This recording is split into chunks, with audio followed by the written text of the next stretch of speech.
The emergency alarm screamed through the halls of the human battlecruiser New Horizon.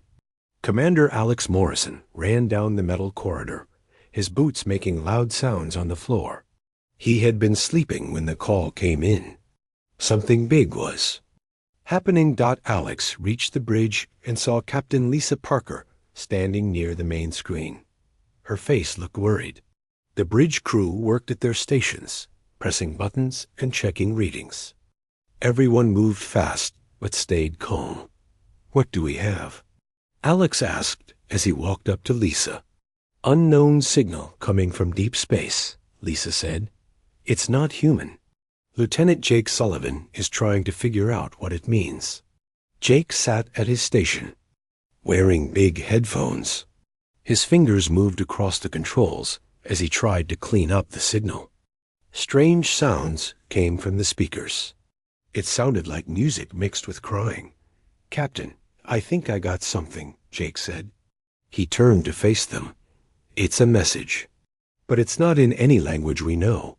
Lisa walked over to Jake's station. "Play it again. Slow it down." The sound came through the speakers again. This time it was slower. Alex could hear something that sounded like words, but they were twisted and strange. Then he heard something that made his blood cold. It was the sound of fear. "They're scared," Alex said. "Whatever this is, they're asking for help." Dr. Ryan. Brooks walked onto the bridge. He was the ship's expert on alien life. His job was to study anything they might find in space that wasn't human. So far, he had not found much to study. "Captain, I've been listening to the signal in my lab," Ryan said. "I think I can help translate some of it." Lisa nodded. "Show us what you have." Ryan connected his tablet to the main screen. Numbers and wave patterns appeared. "The signal is coming from a star system about 40 light years away. It's being sent on multiple frequencies at once.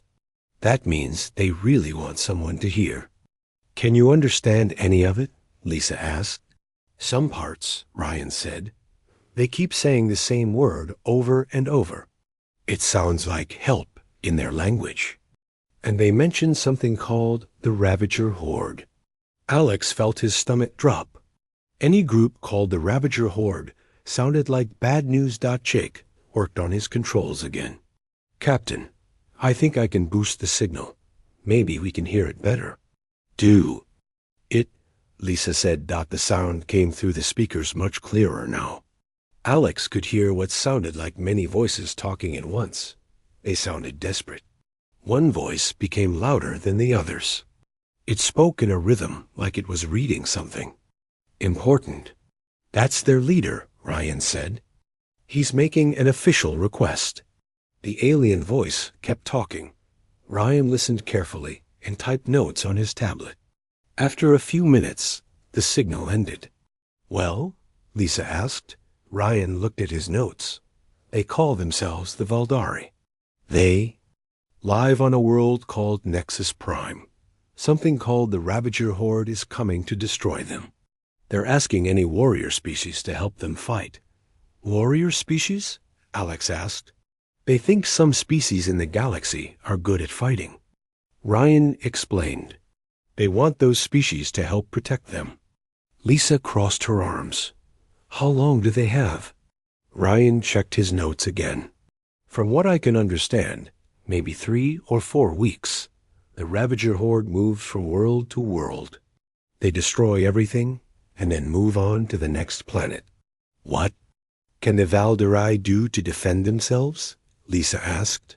"Nothing," Ryan said. "They mentioned that they have no weapons. They've never fought a war. They don't even know how to fight." Alex walked to the big window that looked out into space. He could see stars everywhere. Somewhere out there, people were about to die. People who had never hurt anyone. "Captain," Alex said, "we need to contact Earth." Lisa nodded. "Jake, open a channel to Admiral Kate Harrison. Priority 1. Jake's fingers moved across his controls. "Channel open, Captain." The main screen showed. Admiral Harrison sitting at her desk on Earth. She looked tired. It was probably late there. Captain Parker, the Admiral said. This better be important. It is, Admiral, Lisa said. We've received a distress signal from an alien species. They're asking for military help. Admiral Harrison sat up straight. Are you certain it's alien? Yes, Admiral. Our xenobiologist has confirmed it. They call themselves the Valdari. They're facing attack from something called the Ravager Horde. Admiral Harrison was quiet for a moment. This is first contact with alien life. Are you sure they're hostile? Not the Valdari. Admiral, Lisa said. They seem peaceful. But this Ravager Horde has already destroyed 17 other worlds. The Valdari have maybe a month before they're attacked. What do they want from us? Military aid, Lisa said. They're asking for help from what they call warrior species. Admiral Harrison almost smiled. They have no idea what they're asking. For, do they? No, Admiral, Lisa said. From what we can tell, they've never fought a war. They don't understand combat. And they're asking humans for help, Admiral Harrison said. A species that has been fighting wars for thousands of years. Alex stepped forward. Admiral, we need to help them. If this Ravager Horde is as dangerous as they say, more innocent people will die. Admiral Harrison looked at Alex through the screen. Commander Morrison, do you understand what you're suggesting? This would be humanity's first interstellar war.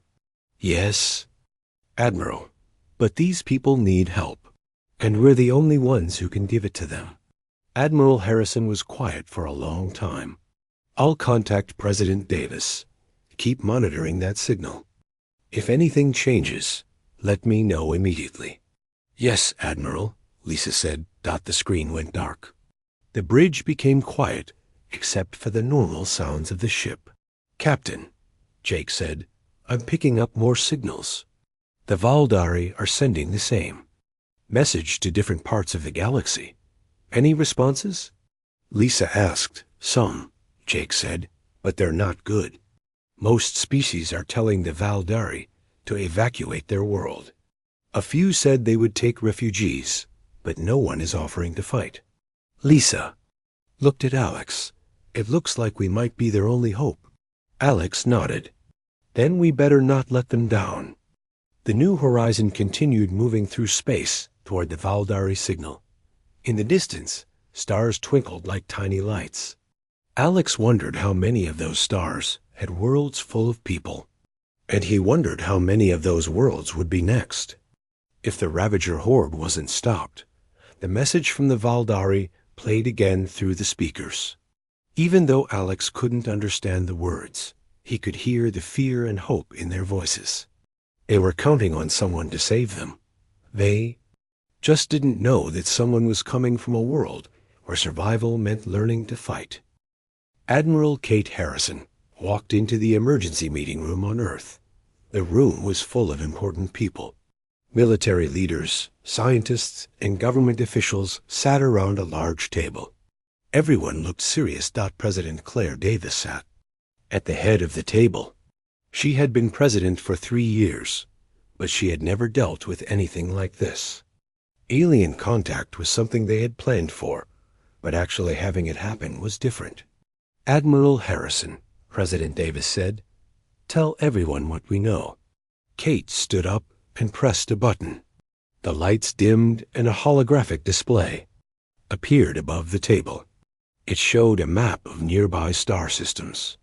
48 hours ago, the battlecruiser New Horizon received a distress signal from this system, Kate said, pointing to a red dot on the map.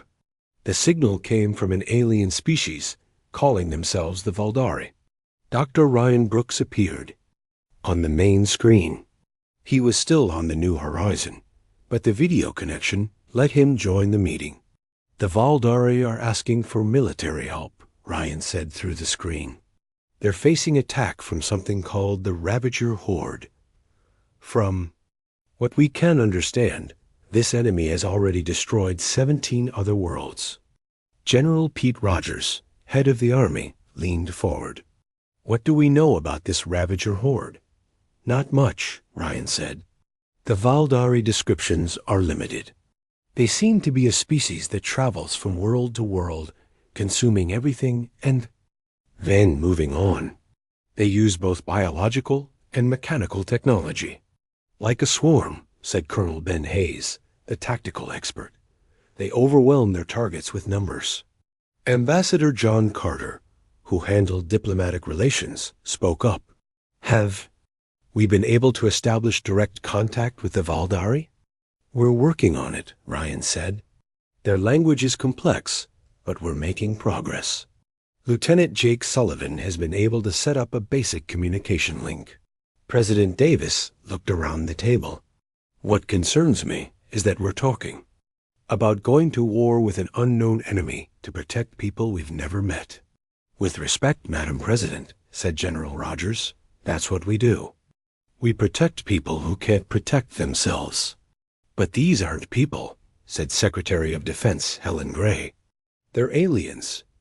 We don't know anything about them or their culture." Kate pressed another button. The display changed to show signal. "Analysis. We've learned some things. The Valdari seem to be a peaceful species. They've never fought a war. They don't even have weapons." "No weapons at all?" asked Colonel Hayes.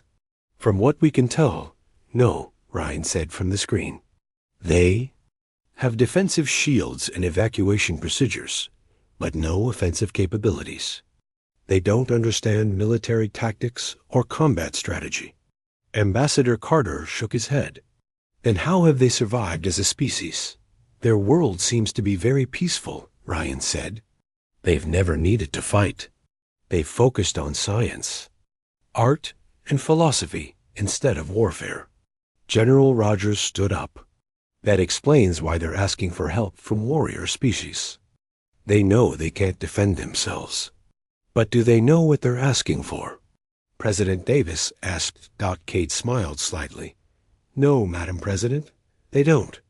They have no idea that humans come from what the galaxy would probably consider a death world. They don't know that we've been fighting wars for our entire history." The room became quiet as everyone thought about this. Earth was not a peaceful world. Humans had fought each other for thousands of years. They had wars over land, resources, beliefs, and power. Fighting was something humans understood very well. "Admiral," President Davis said, "what's our military assessment?" Kate looked at Colonel Hayes. He stood up and activated his own display. It showed fleet positions and ship specifications. "We have the capability to respond," Hayes said. "The question is whether we should commit to an interstellar war." "What would that look like?" asked the President. "We would need to send a significant fleet," Hayes said. "At least one dreadnought, multiple cruisers, and support vessels.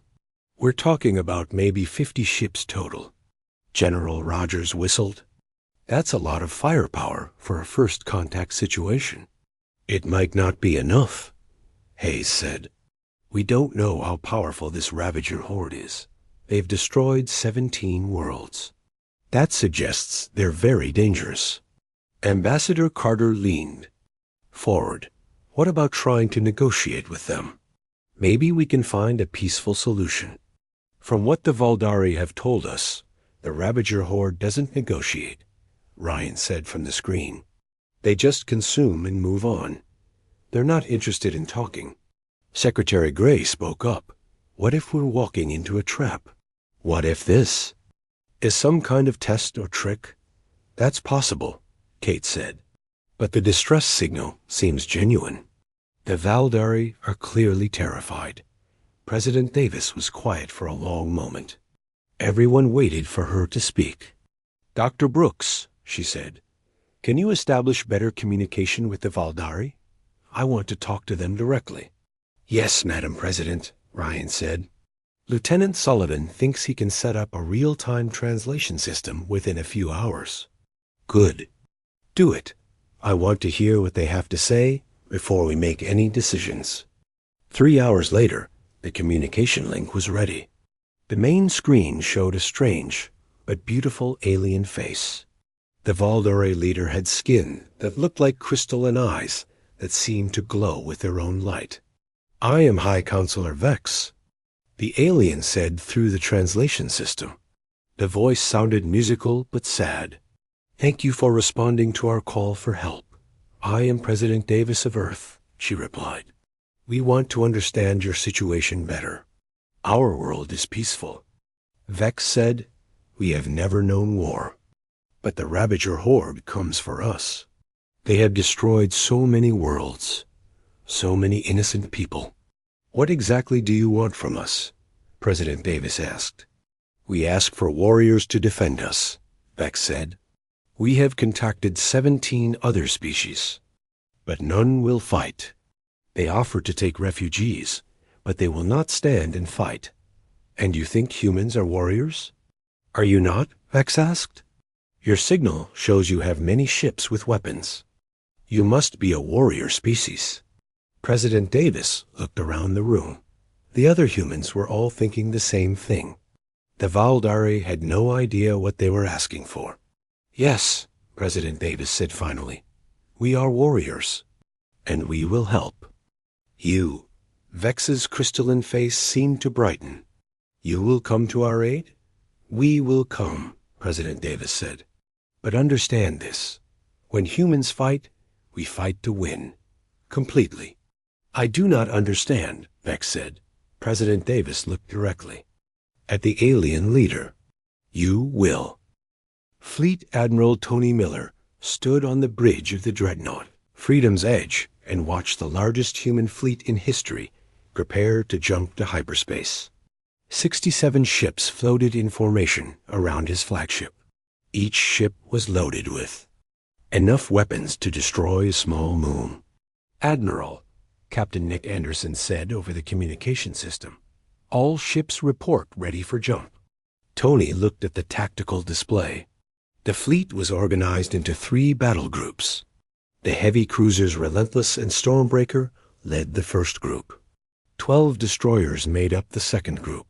The support vessels and troop transports formed the third group. "Major Lewis," Tony said into his headset, "are your Marines ready?" "Yes, sir," came the reply from Major Emma Lewis. She was in charge of the ground forces. 2,000 Marines in full combat gear. "We've got enough supplies for a 6-month campaign." Tony nodded. The humans were not just sending a small help force. They were sending an army capable of fighting a real war. "Sergeant Murphy," Tony said, "status on the new weapons?" "All systems tested and ready, Admiral," Sergeant Dan Murphy replied. "The experimental railguns are loaded and calibrated. The plasma torpedoes are armed, and the new armor-piercing rounds are distributed to all ships." Tony smiled. The humans had been developing new weapons for years, but had never used them in real combat. This would be their first test. "Communications," Tony said. "Open a channel to Earth." The main screen showed President Davis in her office. She looked tired, but determined. "Admiral Miller," she said, "are you ready to depart?" "Yes, Madam President. All ships are ready for hyperspace jump." "Remember your orders," President Davis said. "Protect the Valdare homeworld. Eliminate the Ravager Horde threat. Show them what human military capability looks like." "Understood, Madam President." "And Admiral," President Davis added, "bring everyone home." "Yes, ma'am." The screen went dark. Tony turned to his crew. "All stations, prepare for hyperspace jump." The bridge crew worked at their controls. Warning lights flashed throughout the ship. The hyperspace engines began to charge with a deep humming sound. "Jump coordinates locked in," said the navigation officer. "All ships report ready," said the communications officer. Tony took a deep breath. This was it. Humanity's first interstellar. War was about to begin. "Execute jump," he ordered. The stars outside the windows suddenly stretched into long lines of light. Then everything went white for a moment. When the light faded, they were in hyperspace. The journey to the Valderai system would take 3 days. During the trip, Tony met with his senior officers to plan their strategy. Captain Lisa Parker from the New Horizon joined them by video link. She had been studying the Valderai and their enemy. "What do we know about the Ravager Horde?" Tony asked. "They're a hybrid species," Lisa said. "Part biological, part mechanical. They travel in massive swarms and overwhelm their targets with numbers. They adapt their technology by consuming other species." Colonel Ben Hayes, the tactical expert, studied the data. "They rely on brute force tactics. They don't use complex strategies. They just send everything they have at once. That's their weakness," said Captain Roy Stone, who commanded the Marine boarding teams. "They're not used to fighting enemies. Who can think tactically?" Tony nodded. "What about their ships?" "Large but not heavily armored," Lisa said. "They seem to prioritize speed and numbers over individual ship strength. Most of their vessels are about half the size of our destroyers." "How many ships are we talking about?" Tony asked. "Intelligence estimates put the Ravager fleet at around 3,000 vessels," Lisa said. The room became quiet. 3,000 ships was a lot, even for the human fleet. "Admiral," Colonel Haas said, "we'll be outnumbered 50-1. "Good," Tony said. "That means we won't have to hunt them down. They'll come to us." 3 days later, the human fleet dropped out of hyperspace at the edge of the Valderai system. The first thing they saw was Nexus Prime, the Valderai homeworld. It was a beautiful blue and green planet with white clouds swirling around it. "Communications," Tony said. "Contact the Valderai." The main screen showed High Counselor Vex. The alien leader's crystalline features showed surprise. "You came," Vex said. "But where are your ships?" "I only see a few dozen vessels." Tony almost laughed. The Valderai had no concept of military power. They thought 67 warships was a small force. "These are our ships," Tony said. "They will be enough." "But the Ravager Horde has thousands of vessels," Vex said. "How can so few ships defend us?" "You'll see," Tony said. "Are your people ready to evacuate if necessary?" "Yes," Vex said. "But we hoped you would fight for our world, not just evacuate us." "We will fight," Tony said. "But we need to know our people can get you to safety if things go wrong." What Tony didn't tell the Valderai was that humans had a different definition of fighting. When humans fought, they didn't just defend. They destroyed their enemies completely. "Admiral," the sensor officer called out, "massive hyperspace signatures detected. Something big is coming." Tony looked at the tactical display. Thousands of red dots were appearing at the edge of the system. "The Ravager Horde," Tony said. "Right on schedule." The enemy fleet was enormous. Ship after ship dropped out of hyperspace. They were strange-looking vessels that seemed to be grown rather than built. Their hulls looked like they were made of metal and flesh fused together. 3,200 ships, the sensor officer reported. "They're forming up for attack." Tony watched the enemy fleet organize itself. They moved in predictable patterns, just like insects or animals. Number. Complex tactics, just overwhelming numbers. "All ships," Tony said into his headset. "This is Admiral Miller. The enemy has arrived. Remember your training. Remember why we're here. These aliens asked for warriors, and that's what we're going to give them." The human fleet began to move into combat formation. The big dreadnought stayed in the center. The cruisers and destroyers spread out to form a defensive line. The support ships moved behind the main battle line. "Admiral," Captain Anderson said, "the Valderai are asking if we need them to help fight." Tony shook his head. "Tell them to stay out of the way. This is about to get very dangerous." The Ravager Horde began to move toward Nexus Prime. Their ships came forward like a dark cloud spreading across space. They moved fast, trying to overwhelm the human fleet with speed and numbers. "All weapons," Tony said. "Prepare to fire on my command." The human ships powered up their weapons. Railguns extended from their hulls. Missile tubes opened. Energy weapons began to charge. "Admiral," a tactical officer said, "enemy ships are entering weapons range." Tony looked at the display. The Ravager Horde was about to learn something new. They had never fought humans before. They had never faced an enemy that had spent thousands of years learning how to kill efficiently. "All ships," Tony said, "engage the enemy. Show them what happens when you threaten innocent people." The human fleet opened fire, and space lit up with weapons fire. The real war was about to begin. The first human weapons hit the Ravager ships like lightning bolts across space. Admiral Tony Miller watched the tactical display as his fleet's railguns fired metal slugs at incredible speeds. Each slug punched through enemy ships like they were made of paper. "Direct hits on the lead formations," reported the tactical officer. 12 enemy ships destroyed in the first salvo. Tony nodded. The Ravager Horde had never faced weapons like these. Their ships were built to overwhelm weak defenses, not to fight against concentrated firepower.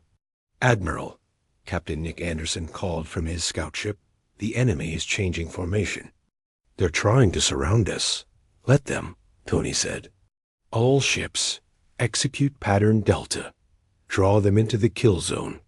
The human fleet began to move backward, away from the advancing Ravager swarm. It looked like the humans were retreating, but it was actually a trap. The enemy ships followed, spreading out to encircle the human fleet. "They're taking the bait," said Colonel Ben Hayes from the tactical station. "Enemy ships are entering the trap zone."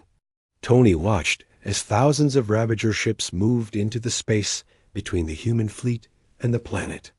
They thought they had. The humans surrounded. They were wrong. "All ships," Tony said, "spring the trap. Execute Order 7. Suddenly, the human ships that had been retreating turned and opened fire from all directions. The Ravager ships found themselves caught in a crossfire. Human weapons struck them from every angle. "Enemy ships are colliding with each other," reported the sensor officer. "They're trying to retreat, but running into their own ships." Tony smiled grimly. The Ravager Horde was used to fighting enemies who panicked when outnumbered. They had never fought an enemy that used being outnumbered as an advantage. "Commander Morrison," Tony said into his headset, "take your destroyer group and hit their right flank." "Captain Stone, your Marines are cleared for boarding operations." "Copy that, Admiral," came Morrison's reply. Moving to attack position. The human destroyers broke formation and swept around the side of the enemy fleet.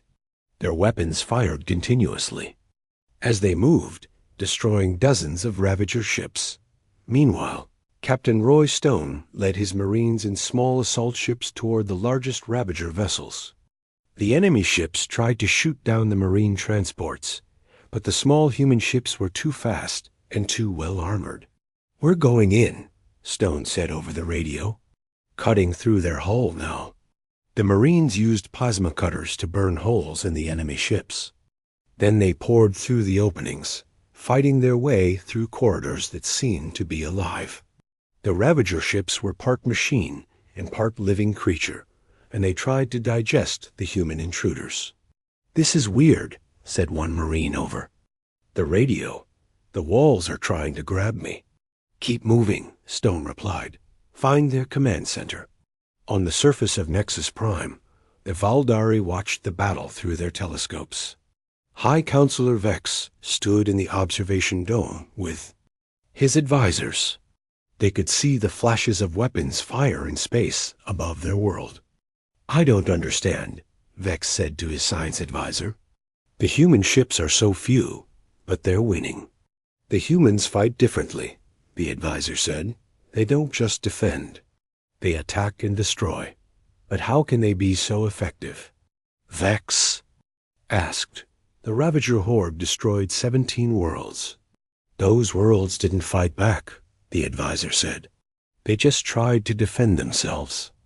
The humans are hunting the Ravagers like predators. In space, the battle continued. The human fleet moved like a pack of wolves, working together to destroy the enemy ships. Every time the Ravagers tried to group up, human weapons scattered them.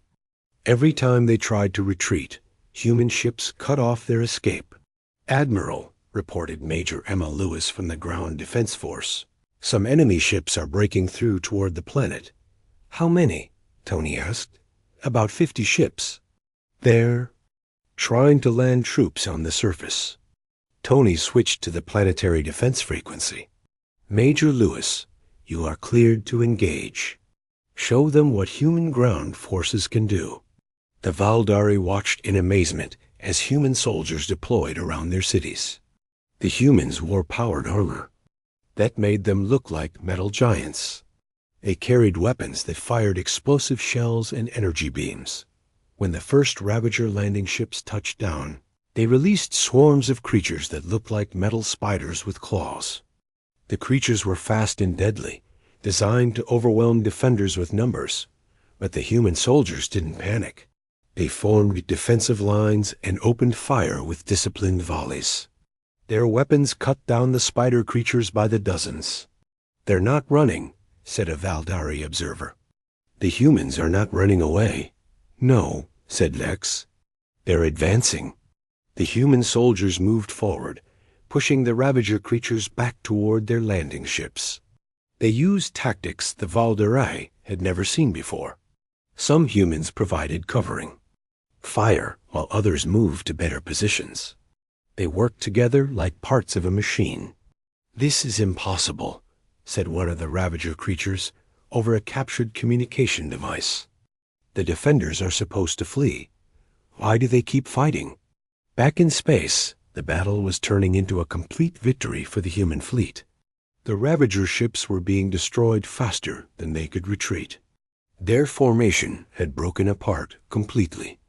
"Admiral," Captain Anderson reported, "I'm detecting something strange. The enemy ships are starting to fight each other." Tony looked at the display. Anderson was right. Some of the Ravager ships were turning their weapons on their own allies. "What's causing that?" Tony asked Dr. Helen Gray, the human xenobiologist, had been studying the enemy ships throughout the battle. "I think they have a shared consciousness," she said. "When we damage their command ships, it confuses their whole network." "Can we use that against them?" Tony asked. "Yes," Helen said. "If we can identify their main command vessel and destroy it, their whole fleet should become confused." Tony studied the tactical display. One enemy ship was much larger than the others and stayed in the center of their formation. "That's it," he said. "All ships concentrate fire on the large vessel in the center of their formation." Every human ship turned its weapons toward the Ravager command ship.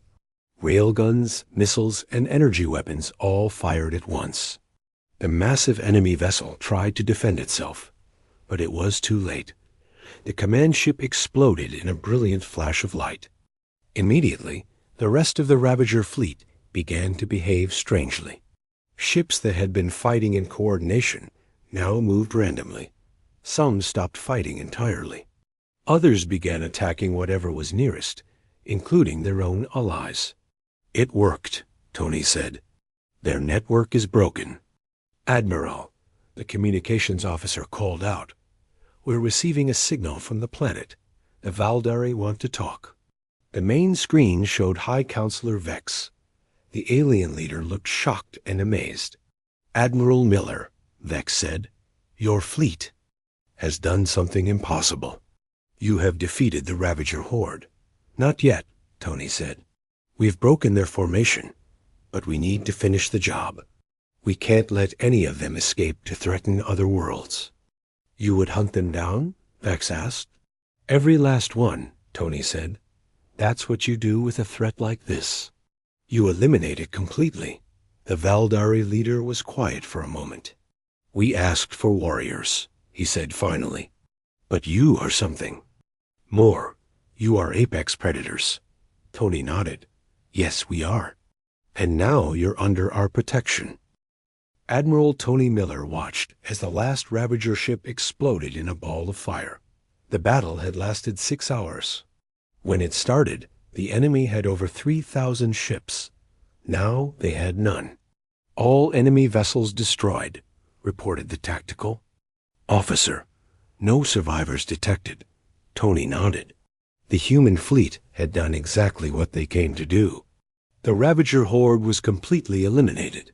They would never threaten another world again. Admiral, Captain Roy Stone called from his boarding ship. We've secured the enemy command vessel before it was destroyed. We found their database. What's in it? Tony asked. A complete record of every world they've attacked, Stone said. 17 civilizations destroyed. Billions of people killed. And they were planning to attack 12 more worlds after Nexus Prime. Tony felt a cold anger in his chest. The Ravager horde had been a plague on the galaxy. Today, that plague had been cured? Sir, the communications officer said, High Counselor Vex is requesting to speak with you. The main screen showed the Valdari leader. His crystalline features seemed to glow brighter than before. Behind him, other Valdari were celebrating. Admiral Miller, Vex said, my people are calling this the Day of Salvation.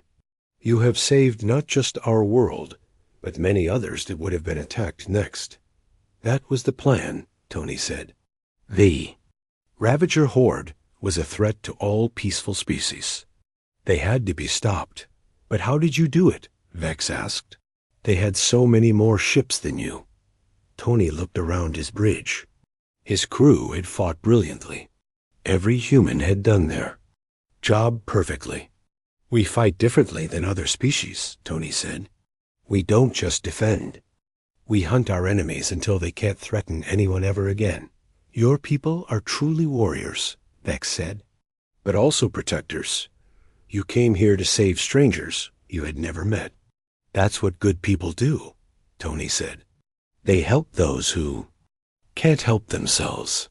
Over the next few days, the human fleet helped the Valdari clean up the debris from the battle.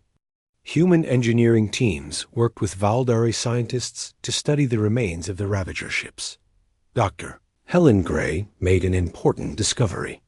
The Ravager technology is completely biological, she told Tony. They grow their ships like living creatures.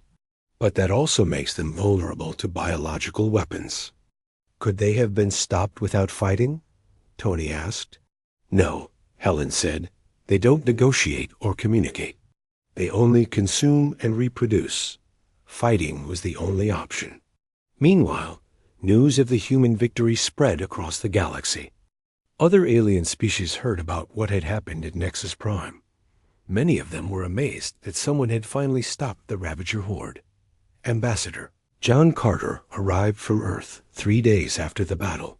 He came to establish formal relations with the Valdari and other species who wanted to meet the humans. Admiral, Carter said as he came aboard the Freedom's Edge, Earth is receiving contact requests from dozens of alien species. Everyone wants to know about the humans who defeated the Ravagers. What kind of requests? Tony asked. Some want to establish trade relations, Carter said. Others want to form military alliances. And a few are asking for help with their own problems. Tony wasn't surprised. Humans had proven they could solve problems that other species couldn't handle. Word would spread quickly. What does Earth want us to do? Tony asked. President Davis wants you to establish a permanent base here, Carter said. The Valdari have agreed to let us use their system as a headquarters for human operations in this part of the galaxy. High Counselor Vex visited the human fleet to personally thank every ship captain. When he met with Tony, the alien leader had an important question. Admiral, Vex said, my people want to know if humans would teach us to defend ourselves. We never want to be helpless again. Tony thought about this carefully. The Valdari were peaceful people. Could they learn to fight if they needed to? We could teach you basic defense, Tony said. But I hope you never have to use it. So do we, Max said. But the galaxy is apparently more dangerous than we knew. We need to be prepared. Over the following weeks, human instructors began training Valdari volunteers in basic military tactics. The aliens were slow learners when it came to warfare, but they were determined to protect their world. Major Emma Lewis worked with Valdari engineers to build defensive installations around their cities. They're good engineers, she told Tony. They just think differently than we do. They build things to last and to help people, not to destroy. That's not a bad way to think, Tony, said Captain Nick Anderson, led scouting missions to nearby star systems. He found 3 more worlds that had been attacked by the Ravagers but survived. The survivors were grateful to learn that the threat was finally gone. Admiral, Anderson reported, these people want to join some kind of alliance with humans and the Valdari. They're calling it the Protector Coalition. Tony smiled. Humans had come to this system to help one species. Now they were building relationships with many species across the galaxy. 6 months later, Admiral Tony Miller stood on the observation deck of the new human base orbiting Nexus Prime.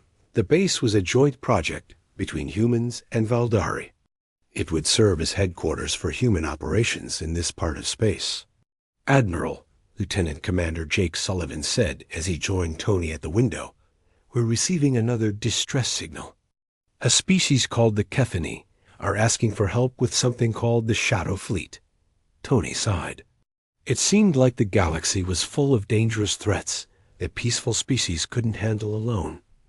Do we know anything about this Shadow Fleet? Tony asked. Not yet, Jake said. But the Kethany say it's destroyed 6 worlds in the past month. Tony looked out at the stars. Somewhere out there, innocent people were dying while waiting for help that might never come, unless the humans decided to help them. Send a message. To Earth, Tony said. Tell them we have another situation that needs attention. Should I tell them we're going to help? Jake asked. Tony smiled. Tell them the humans are going to do what humans do best. We're going to solve a problem that no one else can solve. As Jake walked away to send the message, Tony continued looking at the stars. The Valdari had asked for aid from warrior species. Instead, they had found something better. They had found protectors. The galaxy was a dangerous place full of threats that peaceful species couldn't handle. But now it also had humans. And humans never backed down from protecting innocent people. The age of human expansion hadn't begun with conquest. It had begun with a simple desire to help those who couldn't help themselves. That made all the difference.